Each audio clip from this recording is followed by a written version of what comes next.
ఓకేనండి. ప్రభునందు ప్రియమైన దేవుని వారలారా, దేవుడు మనకి ఇచ్చిన గొప్ప సమయాన్ని బట్టి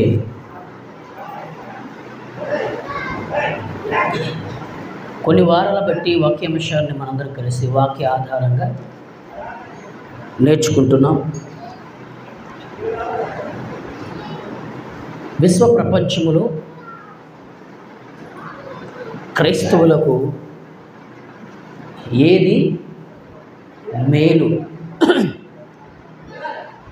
ఏది మేలు, దేవుడు ఎన్నో విషయాలు మనకి పరిశుద్ధ గ్రంథములో రాసి ఉంచాడు. అందులో గత వారం మనుష్యులను నమ్ముకొనుట కంటే యెహోవాను ఆశ్రయించుట మేలు అనే విషయాన్ని మనం చక్కగా వాక్య ఆధారంగా మనము విన్నాం. ఇంతకీ ఎందుకు మనుష్యులను నమ్ముకొనుట కంటే తండ్రిని ఎందుకు ఆశ్రయించాలి? అసలు ఇంతకీ మనుష్యులను ఎందుకు నమ్ముకోకూడదు అంటే గత వారం కొన్ని విషయాలు మనం విన్నాం. అవునా కదా? విన్నాం. చక్కగా కొన్ని విషయాలు చక్కగా దేవుడు మనకి నేర్పించాడు. వారి దుష్టాలోచన హృదయములో ఉంచుకొని తన పొరుగువారితో సమాధానముగా ఉంటుంటారు. ఆలోచించండి. మనుష్యులను ఎందుకు నమ్ముకోకూడదు అంటే గత వారం అదే విషయాన్ని మనం అందరం కలిసి విన్నాం. మనుష్యుల హృదయములో ఏ ఆలోచన ఉంది అంటే దుష్టుడి యొక్క ఆలోచన, దురాలోచన, చెడ్డ ఆలోచన, వాక్య వ్యతిరేకమైన ఆలోచన, దేవునికి వ్యతిరేకమైన ఆలోచన. కనుక అటువంటి ఆలోచన హృదయంలో ఉంచుకొని బయటకు మాత్రం ప్రేమగా మాట్లాడతారు, శాంతిమూర్తులుగా మాట్లాడతారు, అమాయకులుగా మాట్లాడతారు, ఎంతో మంచివారుగా మాట్లాడతారు అనే విషయాన్ని గత వారం మనం విన్నాము లేదా? విన్నాం. మరి ఈరోజు రెండో భాగాన్ని అందులో మనం చాలా జాగ్రత్తగా విన్నాం. మనుష్యులను నమ్ముకొనుట కంటే యెహోవాను ఆశ్రయించాలి అని చక్కగా దేవుడు దావీదు గారి ద్వారా మనకు తెలియజేశాడు. ఆయన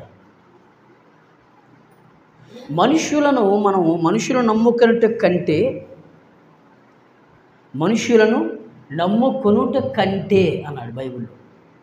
అంటే ఈరోజు మనకున్న పెద్ద బలహీనత ఏంటంటే అంటే మనుష్యులను మనము నమ్ముతాం, మన అనే ఆలోచనతో నమ్ముతాం. చెప్పడవనా? మన భర్త, మన భార్య, మన పిల్లలు, మన సేవకుడు, మన సేవకురాలు, మా సంఘ విశ్వాసులు, మా చుట్టాలు, మా స్నేహితులు, మా ప్రాణ స్నేహితులు. చెప్పండి అవునా? ఆ ఉద్దేశంతో ఏ కల్మషం మన మనస్సులో ఎటువంటి కల్మషం లేకుండా నమ్ముతాం. నమ్మండి, మంచిదే. వింటున్నారా జాగ్రత్తగా? నమ్మండి, మంచిదే, తప్పేం కాదు. కానీ ఆ మనుష్యులను నమ్ముకొనుట కంటే అని బైబిల్లో ఉందంతే. ఎక్కువగా వారిని మనం నమ్మితే నష్టపోయేది మనమే. దేవుని కంటే మనుష్యులను ఎక్కువగా నమ్మితే నాశనమైపోయేది మనమే. దేవుని కంటే మనుష్యులను ఎక్కువగా ప్రేమిస్తే చివరికి ప్రాణాలు పోయేది మనకే. అందుకే ఎందుకే మనుష్యులను నమ్ముకొనుట కంటే అని ఎందుకు ఈ పదజాలాన్ని దావీదు భక్తుడి ద్వారా ఎందుకు దేవుడు రాయించాడు? దావీదు గారి యొక్క అనుభవాలతో కూడుకున్న మాటలు ఇవన్నీ. దావీదు గారి నిజ జీవితంలో, దావీదు భక్తుడి యొక్క భక్తి జీవితంలో మనుష్యుల వలన ఎన్నో సంఘటనలు, మనుష్యుల వలన ఎన్నో ఆపదలు, మనుష్యుల వలన ఎన్నో బలహీనతలు, మనుష్యుల వలన ఎన్నో విధాల శ్రమలు దావీదు గారి జీవితంలో జరిగాయి కూడా. అందుచేతను దావీదు గారికి ఒక అనుభవం, ఆ అనుభవాన్ని మనకు తెలియాలని, మనతో ఆయన మనకు నేర్పించాలనే ఉద్దేశంతో తన అనుభవాన్ని చక్కగా మనకు రాశాడండి. మనుష్యులను నమ్ముకొనుట కంటే యెహోవాను ఆశ్రయించుట మేలు.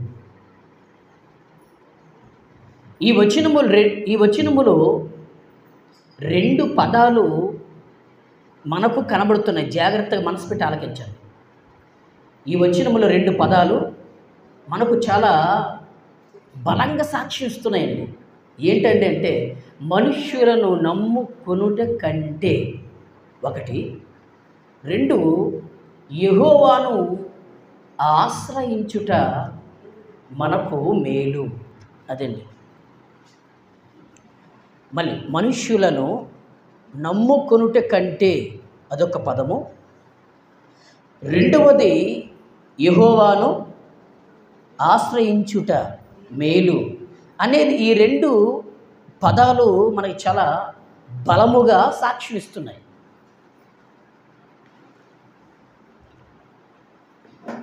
ఎన్నో విషయాలు మనం నేర్చుకున్నాం. మనుష్యులను ఎందుకు నమ్మకూడదు అనే విషయాలు మనం నేర్చుకున్నాం. ఈరోజు కూడా ప్రభునందు ప్రియమైన దేవుని వారలారా, మనుష్యులను ఎందుకు నమ్ముకోకూడదంటే మనం చాలా జాగ్రత్తగా విందామా? పరిశుద్ధ గ్రంథములో, క్రొత్త నిబంధన గ్రంథంలో యేసుక్రీస్తు వారు తండ్రి పని చేసి పరలోకానికి వెళ్ళిపోయిన తరువాత జరిగిన యథార్థమైన సంఘటన ఏంటి? యథార్థమైన సంఘటన ఏంటి అంటే, ఒక భక్తుడు ఉన్నాడు, ఒక సంఘ పెద్ద ఉన్నాడు. ఆయన పేరు స్టెఫను.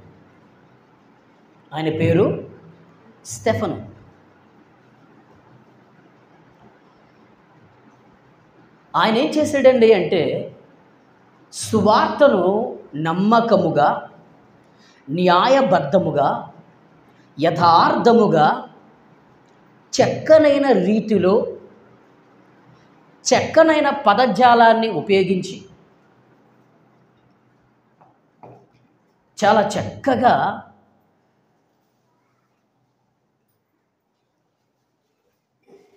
దేవుని యొక్క సువార్తను ఆ రోజు సమాజమునకు ఆయన ప్రకటిస్తున్నాడు. ఎవరు? స్టెఫను. చెప్పండి గట్టిగా, ఎవరండి? స్టెఫను భక్తుడు. అని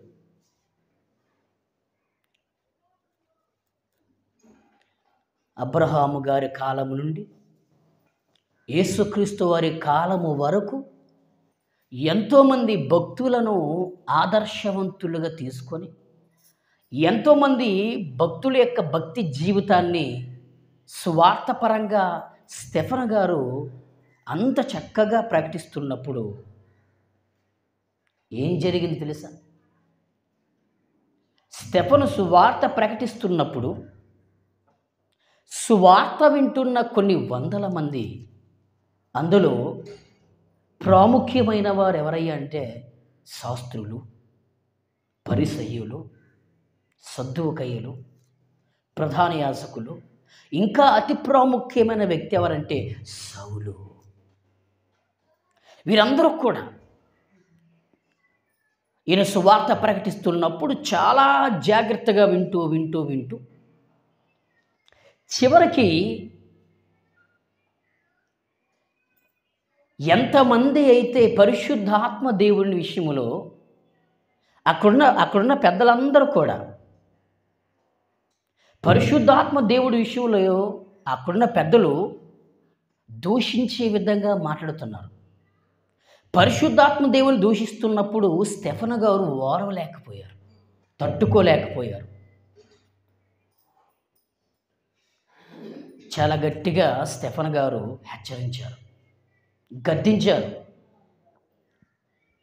మీరు కూడా మీ పితరుల వలె పరిశుద్ధాత్మ దేవుని దుఃఖపరుస్తున్నారా అని.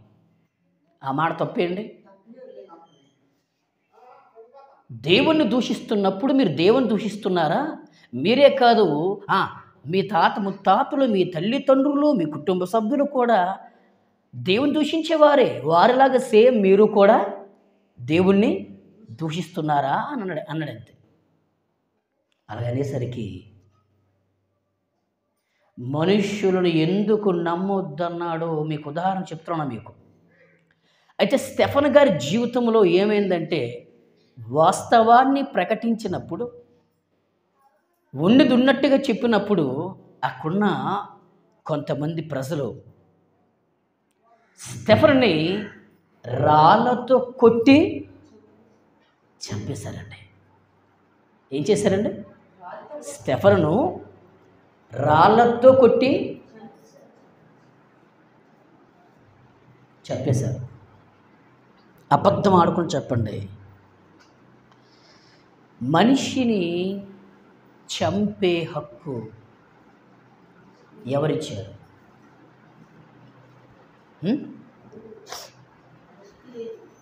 సువార్తను ప్రకటిస్తున్న స్టెఫనును దేవుణ్ణి దూషిస్తారా అని దేవుని దూషించే మనుష్యులను స్టెఫను గారు గద్దించినందుకు అక్కడున్న ప్రజలందరూ కూడా ఏం చేశారు తెలుసా? స్టెఫనుని అన్యాయంగా రాళ్ళతో కొట్టి చంపేశారండి. ఒక మనిషిని చంపే హక్కు మరొక మనిషికి లేదు.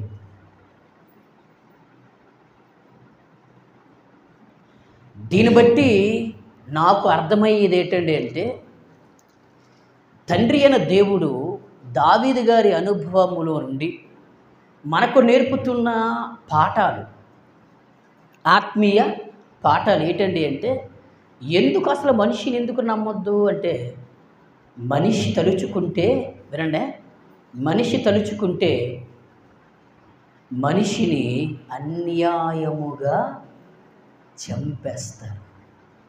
అంటే మనుష్యులలో ఏమి లేదు అంటే మానవత్వము లేదు.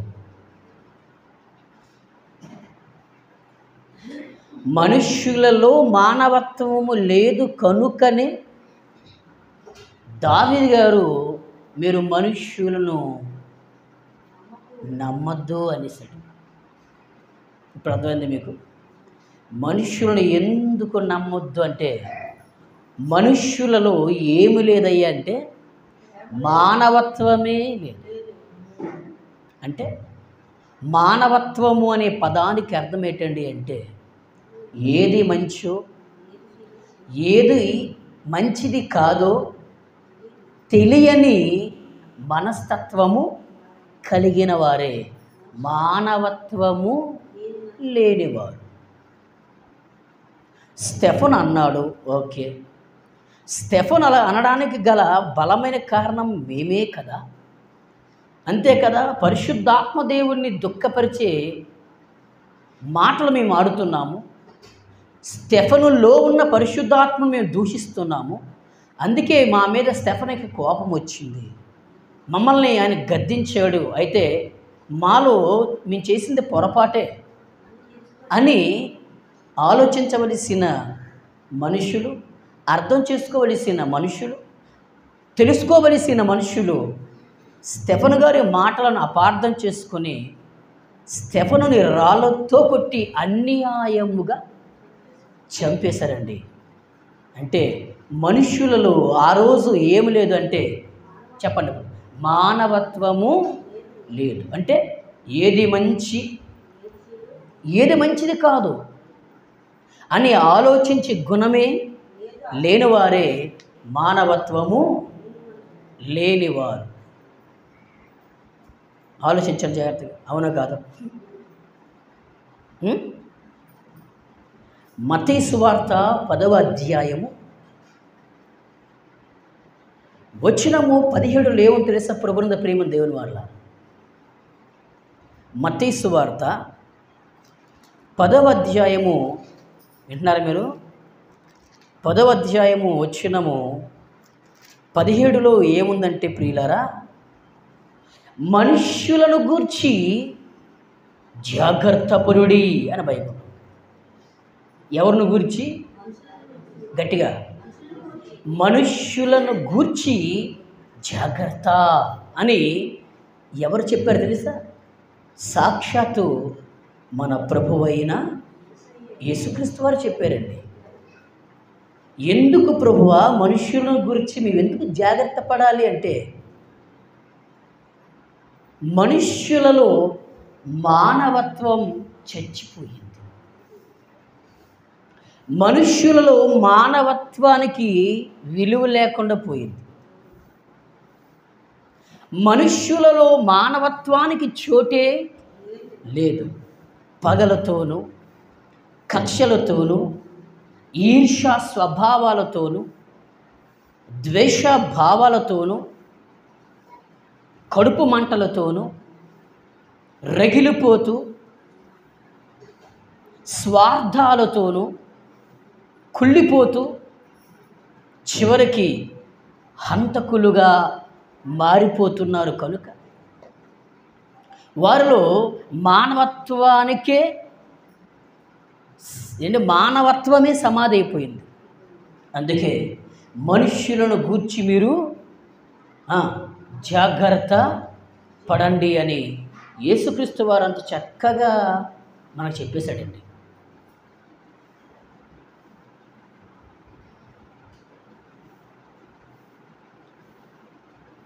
జాగ్రత్త పడండి అన్నాడంటే ఇంకా మనుషులలో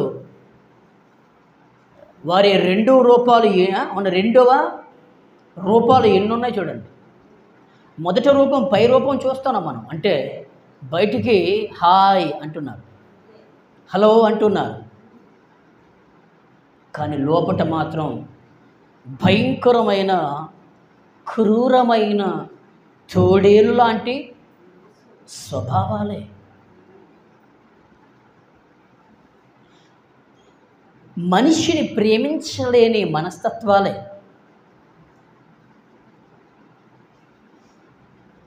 ఆలోచించండి. అందుకే ప్రభువా మనుషుల గురించి మీరు జాగ్రత్త పడమన్నారే, ఎందుకు మనుషుల గురించి మీరు ఎందుకు జాగ్రత్త పడమని చెప్పారు? మాకు తెలియాలి అంటున్నావు అని అడిగినప్పుడు ప్రభు అంటున్నాడు, వినండి, ఎవరు వారు?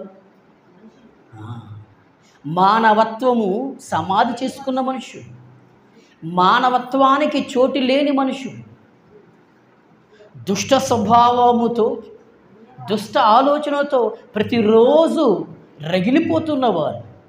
వారు మిమ్మును అంటే ఎవరు తెలుసా? మంచి భక్తి చేస్తున్న వారిని, క్రీస్తు కొరకు బ్రతికిన వారిని, క్రీస్తును వెంబడించిన వారిని, క్రీస్తుని ధరించుకున్న క్రైస్తువులను అనగా మిమ్మును మహాసభలకు అప్పగించి మహాసభలకు అప్పగించి, మన భాషలో పంచాయితీ, మన భాషలో పంచాయితీ, ఇంకా లోతుల్లోకి వెళ్ళి ఆలోచిస్తే పోలీస్ స్టేషన్. మహాసభలకు అప్పగించి సమాజ మందిరములో మిమ్మును కొరడాలతో కొట్టిస్తారు. ఎందుకు ప్రభువా, మేము ఏం తప్పు చేశాం?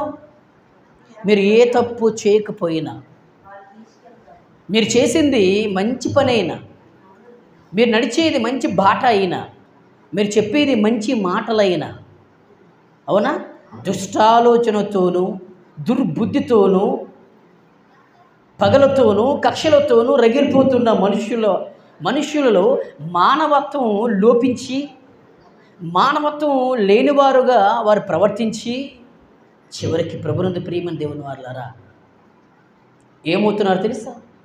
చివరికి ఇదిగోండి ఎలా తయారవుతున్నారు. మహాసభలకు అప్పగించి చివరికి మిమ్మును చంపిస్తున్నారు, కొడుతున్నారు, తిడుతున్నారు. ఏం లేదయ్యా వారిలో అంటే మానవత్వమే లేదు. మానవత్వం సమాధి అయిపోయింది ప్రభువుని ప్రియమైన దేవుని వారలారా. మానవత్వానికి చోటే లేకుండా పోయింది ప్రభువుని ప్రియమైన దేవుని వారలారా. అందుకే దావీదు గారి యొక్క అనుభవంలో నుండి దేవుడు మనకు నేర్పుతున్న పాఠాలు, మనుష్యులను నమ్ముకునుట కంటే, అవునా, చూడండి, అందుకే మనుష్యులను మీరు నమ్మద్దయ్యా. మనుషుని గురించి మీరు జాగ్రత్త పడండి, మనుషుని గురించి జాగ్రత్త పడండి. వారి మాయ మాటలకు మీరు మోసపోకండి. అక్క అంటారు, చెల్లి అంటారు, తమ్ముడు అంటారు, అన్న అంటారు, అయ్యా అంటారు, సార్ అంటారు, కానీ లోపట మాత్రం వారు భయంకరమైన క్రూరమైన తోడేలు లాంటి మనస్తత్వాలు వారివి.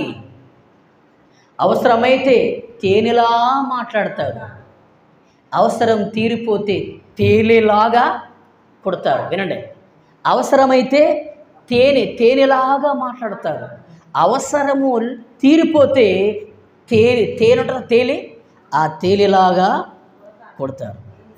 అంటే తేనె పూసిన కత్తి లాంటి వారు. కత్తికి ఏం పూసారు తెలుసా? తేనె పూసిన కత్తులు.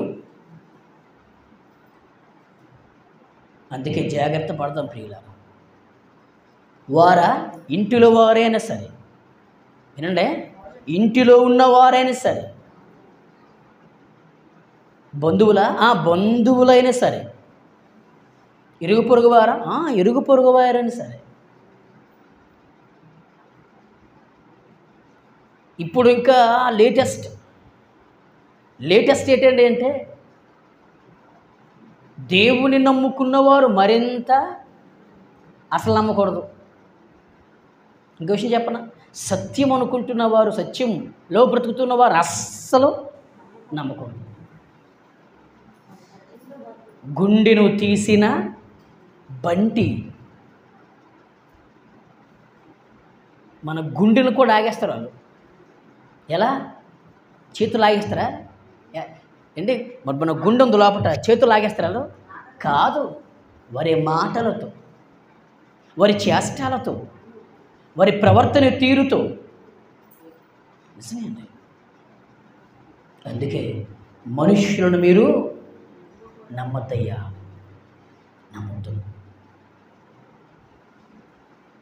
నమ్మొద్దంతే. అపోస్తుల కార్యాలు ఏమి తెలుసా? కొత్త నిబంధన కాలంలో యాకోబు ఎవరు తెలిసినా? యేసుక్రీస్తు వారి 12 మంది శిష్యులలో ఒకడగు యాకోబు. ఇంకా బాగా చెప్పాలంటే పేతురు గారికి సహోదరుడు, అన్నయ్య లేదా తమ్ముడు. సొంత అన్నయ్య లేదా తమ్ముడండి. ఏం చేశాడండి యాకోబు? సువార్తలో నమ్మకంగా ఉన్నాడు, దేవుని పనిలో నమ్మకంగా ఉన్నాడు, క్రీస్తును వెంబడించాడు, క్రీస్తుని సమాజానికి చూపించాడు. ఒక క్రీస్తులాగా బ్రతికాడు, దేవుని పనిలో ఉన్నాడు. అటువంటి యాకోబు అనే వ్యక్తిని ఆ రోజు హేరోదు అనే రాజు ఏం చేయించాడు తెలుసా?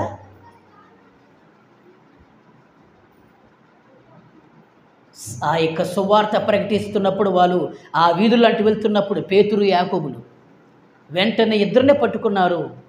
వింటున్నారా? ఇద్దరినే పట్టుకున్నారు చెరసాల్లో. అందుకే యేసుప్రభు చెప్పాడు, అందుకే మనుషుల గురించి మీరు వారు మహాసభలకు కొరడాలతో కొడతారు. ఇదిగో నీ జీవితంలో జరిగింది. పోనీ కొట్టి వదిలేసినా పర్లేదండి, కానీ యాకోబు గారిని ఖడ్గముతో కత్తితో అన్యాయంగా నరికేశారండి. ఇప్పుడు చెప్పండి. అందుకేనండి మనుష్యులలో మానవత్వం చచ్చిపోయింది, మనుష్యులలో మానవత్వం లోపించింది, మనుష్యులలో మానవత్వానికి చోటే లేకుండా పోయింది. మనుష్యులలో మానవత్వానికి మానవత్వాన్ని సమాధి చేస్తారండి. అంటే పాతి పెట్టేశారు. మానవత్వం కలిగిన మనుష్యులు 10%కి 1% లేదా 2% ఎక్కడో కనబడతారు. 8% మానవత్వం లేని వాళ్ళు ఉన్నారండి. యాకోబు ఏం చేశాడండి? అన్యాయంగా యాకోబు గారిని చంపేశారండి, కత్తితో నరికేశారండి. పాపం ఏం చేశారండి యాకోబు? ఆలోచించండి. అందుకే నేను కూడా, మీరు నమ్మండి నమ్మకపోండి, నేను కూడా ఇటువంటి అనుభవాలని నా యొక్క చిన్న సేవా పరిచయ జీవితంలో ఎన్నో ఎన్నో ఎన్నో ఎదుర్కొంటూ నేను వస్తున్నాను. కనుక నేను ప్రార్థించినప్పుడు, పరిశుద్ధ గ్రంథాన్ని చదువుతున్నప్పుడు పరిశుద్ధాత్ముడు నాకు ఇచ్చిన ఒక అద్భుతమైన ఆత్మీయ ప్రేరేపణ ఇదే. మనుష్యులను గురించి, మనుష్యులను నమ్ముకొనుట కంటే యెహోవాను ఆశ్రయించ మేలు. మనుష్యులను నమ్ముకొనవద్దు అని, ఎందుకు నమ్ముకోవద్దో చెప్పు ఏలియా అని నాకు పరిశుద్ధాత్ముడు ఒక మంచి ప్రేరేపణను కలిగించాడండి. అందుకే గమనించండి, ఒక్కొక్క వారం ఒక్కొక్క క్రొత్తదనం. అవునగా చెప్పండి? అవును. గత వారం దుష్టాలోచన కలిగి ఉంటారు, బయటకు మాత్రం అందరితో సమాధానంగా ఉంటారు. అవునా? ఈ వారం మనుషుల గురించి మీరు జాగ్రత్త పడండి. ఎందుకంటే లోపట మాత్రం బాగుంటారు, కానీ బయటకు మాత్రం క్రూరమైన తోడేలుగా, భయంకరమైన విషపూరితమైన పాములు లాంటి వారు, తేలిలాంటి మనస్తత్వాలు. ఎదుగుదలను చూసి కొందరు ఓరవలేరు. మనకున్న కీర్తిని, మనకిచ్చిన కీర్తి చూసి కొందరు ఓరవలేరు. ఆ రోజు అంతేనండి. క్రీస్తు యొక్క ఖ్యాతి ఖండాంతరాలను దాడుతుందనే విషయం తెలుసుకోగానే ఆ రోజు అపవాదిగాడు అక్కడున్న నాయకుల్లోనికి ప్రవేశించి భక్తులను అన్యాయంగా చంపేశాడండి. ఆలోచించండి. అందుకే మనుషులను మీరు నమ్మొద్దు. అర్థమైంది? ఇప్పుడు మనుషులు నమ్మొద్దు. అవసరమైతే నీ కాలు పట్టుకుంటారండి. అవునగా చెప్పండి? అవసరం తీరిపోతే నీ పేక మీద చేసి నిన్ను ఆ పేకని నలిపేస్తారు. అటువంటి భయంకరమైన క్రూరాతి స్వభావము కలిగిన వారు మనుషులు. అందుకే నమ్మొద్దు. ప్రభుత్వమైతే మనుషులను ఎందుకు నమ్మొద్దో మరొక కొత్త కోణములో మరొక వారం మనం విందాం. ఓకేనండి? ప్రార్థన చేసుకుందాం. ప్రేమగల తండ్రి, మంచి దేవ, మీ పరిశుద్ధ ఘనమైన నామమును కొందనాలు. విత్తిన ప్రతి మాట మా జీవితంలో ఫలింపచేయండి. యేసు నామమున ప్రార్థించి బ్రతిమలాడి వేడుకొనుచున్నాము తండ్రి. ఆమేన్.